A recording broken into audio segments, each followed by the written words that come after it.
Excise വകുപ്പ് മദ്യവ്യാപനത്തിന് അനുകൂലമല്ലെന്നും സംസ്ഥാനത്ത് പുതിയ മദ്യനയം വരേണ്ടതുണ്ടെന്നും ഘട്ടം ഘട്ടമായി മദ്യ ഉപയോഗം കുറച്ചുകൊണ്ടുവരണമെന്നതാണ് സർക്കാരിന്റെ മദ്യനയമെന്നും എക്സൈസ് മന്ത്രി എം ലിജു പറഞ്ഞു.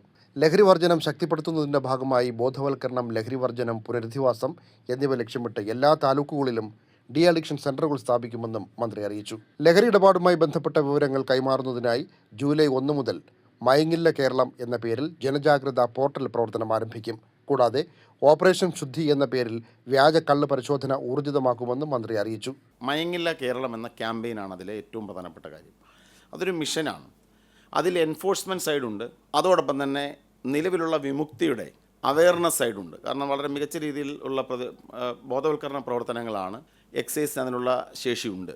കേരളത്തിലെ എല്ലാ താലൂക്ക് ആശുപത്രികളിലേക്കും അത് 77 സെൻറ്ററുകളിലേക്ക് ഡി അഡിക്ഷൻ സെൻറ്ററുകളുടെ പ്രവർത്തനം വ്യാപിക്കുക എന്ന ലക്ഷ്യമാണ് മയങ്ങില്ല കേരളം ക്യാമ്പയിനിൽ ഞങ്ങൾ മുന്നോട്ട് വെക്കുന്നത്.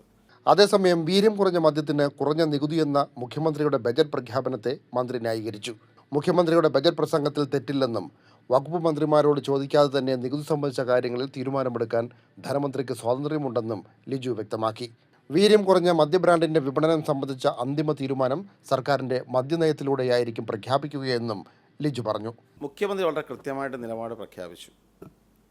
സംസ്ഥാനത്ത് നാളെ ഇത്തരമൊരു വിൽപ്പന ഉണ്ടാവുകയാണെങ്കിൽ നിലവിൽ വരാൻ പോകുന്ന സെൽ ടാക്സ് എന്നാണ് അദ്ദേഹം നിയമസഭയ്ക്കുള്ളിൽ പ്രഖ്യാപിച്ചത്. വളരെ കൃത്യമാണ് ആ കാര്യത്തിലെ നിലപാട്. കേരളത്തിൽ മദ്യവിൽപ്പന, ഏത് തരത്തിലുള്ള മദ്യവിൽപ്പനയെ സംബന്ധിച്ചും അന്തിമ വാക്ക് പോളിസിയാണ്. മുഖ്യമന്ത്രിയുടെ ബജറ്റ് പ്രഖ്യാപനത്തെ പിന്തുണച്ച് ആരോഗ്യ ദേവസ്വം മന്ത്രി കെ മുരളീധരനും ഇന്ന് രംഗത്ത് വന്നു.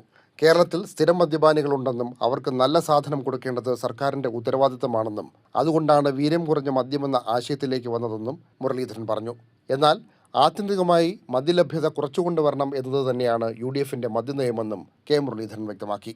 മുഖ്യമന്ത്രി തന്നെ നിയമസഭയിൽ പറഞ്ഞിട്ടുണ്ട്. പിന്നെ ഒരു സമ്പൂർണ്ണ മദ്യനിരോധനം നടത്തണമെങ്കിൽ അതിനുള്ള ഒരു അന്തരീക്ഷം രൂപപ്പെടണം.